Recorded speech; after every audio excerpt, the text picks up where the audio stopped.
अस्सलाम वालेकुम जी, मैं हूं अदील राजा। आप देख रहे हैं मेरा यूट्यूब चैनल। नाजरीन, भारत ने कल रात पाकिस्तान पर हमला कर दिया है। मैं रात को जाग रहा था, बहुत सारी चीज़ों का आई विटनेस हूँ, बहुत सारी इंफॉर्मेशन डिस इंफॉर्मेशन का आई विटनेस हूँ। वो बात करने वाली नहीं है। फिलहाल बात जो अहम है वो ये है कि भारत ने तारीख में शायद पहली बार पाकिस्तान के अंदर घुस के इंटरनेशनल बाउंड्रीज क्रॉस करके आपके मेन सिटीज में अटैक किया। आपका मुरीदके का अटैक, भावलपुर का अटैक, ये कोई अक्रॉस एलओसी स्कर्मिशेस या फायरिंग नहीं है। ये मिसाइल मारे गए हैं, रॉकेट लॉन्चर मारे गए हैं इन साइड पाकिस्तान। मुरीद के is like 30-40 kilometres from Lahore.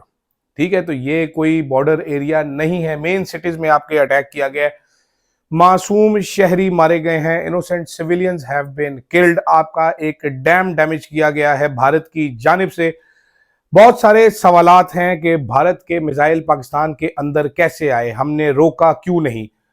बहुत सारे आए विटनेसेस हैं जिन्होंने नूर खान एयरबेस से और इस्लामाबाद से फ्लेयर चलते हुए देखे, जिसका मतलब है कि हमने रिस्पॉन्ड जरूर करने की कोशिश की। शायद हम रोक ना पाए जो भी हुआ है, लेकिन सबसे अहम इस वक्त यह है कि बुज़दिल दुश्मन ने रात की तारीकी में हमला किया है, मासूम लोगों के ऊपर मिसाइल बरसाए हैं। ठीक है, हम लोग, मुझे तो एक तो शहबाज शरीफ साहब की समझ नहीं आ रही कि सुबह 10 बजे इन्होंने नेशनल सिक्योरिटी मीटिंग क्यों रखी। डीजीआई एसपीआर साहब रात को आए, उन्होंने आकर बता दिए नुकसानात वगैरह, उन्होंने हमले का बता दिया, but the question remains the same. रात को, पूरी रात को मीडिया जो है, पाकिस्तानी मीडिया, वो ट्रक की बत्ती के पीछे लगा रहा कि जहाज गिरा दिए, इतने जहाज गिरा दिए, इतने जहाज गिरा दिए। Sexy story to sell, this is a very nice story, very good story, but as a Pakistani I am very angry. मैं बहुत गुस्से में हूं कि हमारे मिसाइल कब जाके इनके किशन गंगा डैम को, इनके बगलियार डैम को, इनके डैम्स को टारगेट करेंगे।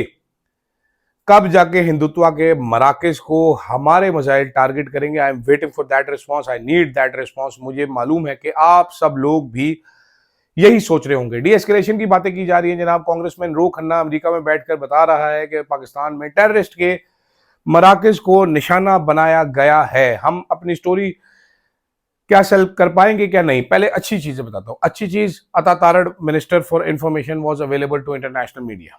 ख्वाजा आसिफ साहब भी उठ के इंटरनेशनल मीडिया पर अवेलेबल थे, वो बता रहे थे। ठीक है, कम से कम हमारी साइड से इंफॉर्मेशन, हमारा व्यू पॉइंट सारी दुनिया को जा रहा था। क्या दुनिया ये व्यू पॉइंट बाय कर रही थी? यल्डा हकीम थी स्काई न्यूज पे, उन्होंने बहुत टफ टाइम दिया अता तारड़ साहब को। टू द क्रेडिट ऑफ अता तारड़, मुझे को बहुत ज्यादा पसंद नहीं है, वो डिफेंड करते रहे, लेकिन उनके पास चॉइस भी क्या थी।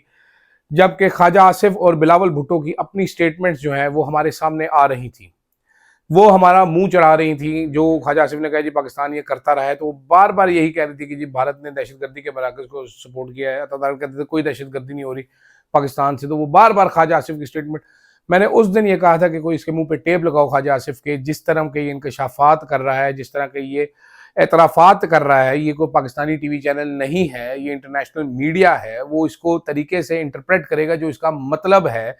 आप ये नहीं कह सकते कि मेरी बात आउट ऑफ कॉन्टेक्स्ट टेकन थी। तो वो नुकसान जो हमें इंटरनेशनल, हमारे इमेज को ख्वाजा आसिफ ने पहुंचाया है, ठीक है, मेरा नहीं ख्याल कि किसी और ने पहुंचाया होगा, या बिलावल भुट्टो ने जो हमारे इमेज को नुकसान पहुंचाया। और स्काई न्यूज बिलाशुबा क्रेडिट लेते हैं। यल्डा हकीम ने बाद में एक इंटरव्यू में भी कहा था कि जनाबे वाला, मेरा तो मुंह खुले को खुला रह गया कि ये क्या कह रहा है, ये किस तरह के एतराफात कर रहा है, कौन सा मुल्क ऐसे हरकतें करता है। तो हमारे इस तरह के बेवकूफ़ों को रोका जाना चाहिए किसी भी किस्म के टीवी पर जाने से। साथ साथ जनाब, टीवी पर ज्यादा जोर लगाने से बेहतर है हमारा रिस्पॉन्स। मुझे पूरा यकीन है पीएएफ ने कल रात को भी बेहतरीन कारकर्दगी दिखाई, मल्टीपल इंडिया के जहाज गिरा दिए हैं हमने, बट जब तक उनकी सरजमीन पर हमारे मिसाइल नहीं बरसेंगे, मेरा नहीं ख्याल कि ये रिस्पॉन्स इक्वल होगा। आप वो वीडियोस जरूर देखिए, जो ऑडियो नोट्स सुनिए इन लोगों के कि हम बैठे हुए थे, आसमान सुर्ख हो गया, इतनी रोशनी चमकी, मिसाइल आके गिर गया, बच्चे मारे गए हैं। ठीक है, मासूम लोग जो सोए हुए थे, घरों में लेटे हुए थे, बैठे हुए थे, उन पर हमला किया गया है। ये बिल्कुल भी काबिले कबूल नहीं है। Even in the name of deescalation, the response has to be there. मुझे मेरे दोस्त हैं जनरल आसिफ गफूर साहब, रिटायर हो चुके हैं। मुझे जब वो डीजीआई एसपीआर थे, भारत ने पुलवामा किया था, तो मुझे बहुत ज़्यादा उनकी बात याद आ रही है, बार बार बात याद आ रही है कि भाई the response will be there. तो जनाब अहमद शरीफ साहब, सिर्फ कहना काफ़ी नहीं है, we want response, it should have been there yesterday.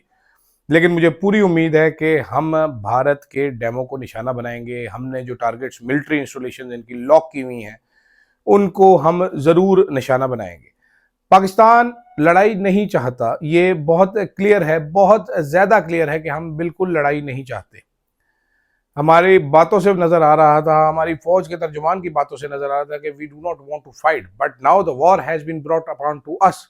हमारे ऊपर जंग मुसल्लत कर दी गई है, और ये जंग जब मुसल्लत कर दी जाए जनाब, तो फिर इस जंग से पीछे नहीं हटा जा सका। फिर चॉइस एक ही है कि आपने लड़ना है और बेहतरीन लड़ना है। तो जनाब वाला, इस टाइम पे हमारी तैयारी लड़ने की होनी चाहिए, तमाम कौम को भी मुतहद होना चाहिए, एक होना चाहिए। और मेरा एक और बार फिर दरख्वास्त होगी इस हकूमत से, इस छोटे जहन की सेल्फिश हकूमत से, कि कौम को एक प्लेटफॉर्म पर लेके आए। अभी भी कल रात को आपको भी मिली होंगी वो चीज़ें जो मैंने देखी हैं। कौम एक प्लेटफॉर्म पे नहीं है, आपके पीछे रैली नहीं कर रही। कल बहुत सारे सवाल उठाए गए हैं आपकी कैपेबिलिटीज के ऊपर, आपके ऊपर। तो जनाब शहबाज शरीफ साहब, जितना लेट फुद्दू रिस्पॉन्स आपने एनएससी बुलाने का दिया है, आप मेहरबानी करके एपीसी कॉल कीजिए। सिर्फ एक एक बंदा, बेशक हर जमात से बुलाइए, उनका टॉप का लीडर बुलाइए, इमरान खान को बुलाइए, एपीसी में फैसले कीजिए कुछ। उसके बाद एक प्रेस कॉन्फ्रेंस कीजिए अपने पीएम ऑफिस से, दुनिया में लाइव अंग्रेजी उर्दू में बताइए कौम को आपने क्या फैसला किया पाकिस्तान में। और ये सुबह हो जाना चाहिए था, आज कीजिए। ये अपनी पेटी ईगोज छोड़ दीजिए। इमरान खान को उस एपीसी में होना चाहिए, बल्कि उसको लीड करते हुए नजर आना चाहिए, उसकी तरफ से पैगाम जाना चाहिए, ताकि पूरी दुनिया जो है वो देखे। इमरान खान को आप जेल से निकाल कर लेके आए, लाइव उसको टीवी पर चलाएं, वो कौम को पैगाम दे, वो दुनिया को पैगाम दे। आप देखिए किस तरह एम्पलीफाई करती है आपकी आवाज। ये मौका होता है इस्तेमाल करने का अपने एसेट्स को, उसको एसेट समझें, उसको इस्तेमाल कीजिए, वो आपकी सबसे तवाना आवाज होगी। बाकी तो आप बहुत ज्यादा समझदार हैं हम लोगों से, आप तो वजीर आजम बन जाते हैं जनाब, हम तो नहीं बनते वजीर आजम। तो मासूम शहरी जो मारे हैं, उनकी बदला तो लेना बनता है, उनके शहरों में बम बरसाए जाने बनते हैं। अगर आज हमने रिस्पॉन्स नहीं दिया तो इंडिया का ये न्यू नॉर्मल हो जाएगा कि जब दिल करेगा हमारे किसी शहर में मिसाइल मार देगा, ठीक है, और हमें बताएगा कि भाईजान इधर दहशतगर्द थे, और फिर डीएस्केलेशन के नाम पे हम चुप करके बैठ जाएंगे। ऐसे नहीं हो सकता। हम एक आज़ाद मुल्क है, हम एक न्यूक्लियर पावर है, हम एक तगड़ा मुल्क है। हमने, हमारी कौम ने अपना खून पसीना एक करके डिफेंस सिस्टम्स अपने बनाए हैं, न्यूक्लियर वेपन्स बनाए, अपना आर्सेनल डेवलप किया, अपने मिसाइल्स बनाए हैं। हमने पिछले दिनों गौरी अब्दाली सारे हमारे टेस्ट मारे हैं। सारों का मुंह आज भारत की तरफ होना चाहिए, और ये फायर होने चाहिए। और ना सिर्फ फायर होने चाहिए, बल्कि जिस तरह उनके इधर आके गिरे हैं, हमारे भी उधर गिरने चाहिए, एयर डिफेंस सिस्टम में लॉक होके गुमने नहीं चाहिए। तो ये शहबाज शरीफ साहब मेक श्योर कीजिएगा कि the response is double, if not triple.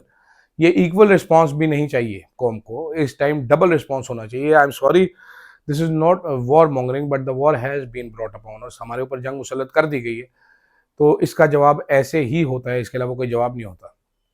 बहुत शुक्रिया जी देखने के लिए, और मैं उम्मीद करता हूँ कि आप लोग अपना ख्याल रखेंगे और दुआ करेंगे कि इस जंग में हम लोग ही जीतें, और ये हम ऐसे सर उठाकर जंग लड़ें कि जो सालों याद रखी जाए, और इंडिया को ऐसा सबक सिखाएं कि उसको अपनी नानी याद आ जाए। फिलहाल के लिए इतना ही, इजाज़त दीजिएगा। अल्लाह हाफिज़।